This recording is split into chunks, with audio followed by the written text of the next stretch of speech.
வணக்கம். கொண்டக்கடலையும் சௌச்சவும் வச்சு ஒரு மோர் குழம்பு செய்யலாம் வாங்க.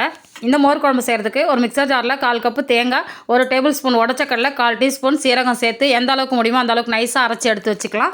அடுப்பில் ஒரு கடாய் வச்சுட்டு 2 டேபிள் ஸ்பூன் அளவுக்கு தேங்காய் எண்ணெய் சேர்த்துட்டு கடுகு, வெந்தயம், சீரகம் எல்லாம் சேர்த்து தாளிச்சிட்டு கூடவே 2 காஞ்ச மிளகா, பச்சை மிளகா, கருவேப்பிலை, வெங்காயம் எல்லாமே சேர்த்து தாளிச்சிடலாம். வெங்காயம் நல்லா வதங்கி வந்ததுக்கப்புறம் ஒரு தக்காளியும் சேர்த்து நல்லா குழைய வதக்கி விட்டுடலாம். அடுத்து ஒரு சௌச்சவை எடுத்து பெரிய பெரிய துண்டுகளாக கட் பண்ணி வச்சுருக்கேன். அதையும் இதோட சேர்த்து நல்லா வதக்கி விட்டுடலாம்.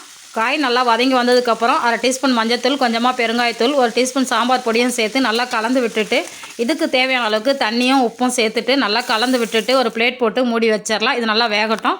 காய் நல்லா வெந்ததுக்கப்புறம் வேக வச்ச கொண்டக்கடலையும் அரைச்சி வச்சுருக்கிற தேங்காவையும் சேர்த்து நல்லா கலந்து விட்டுட்டு ஒரு பிளேட் போட்டு மூடி வச்சிடலாம். இது ஒரு 2 நிமிஷம் நல்லா கொதிக்கட்டும்.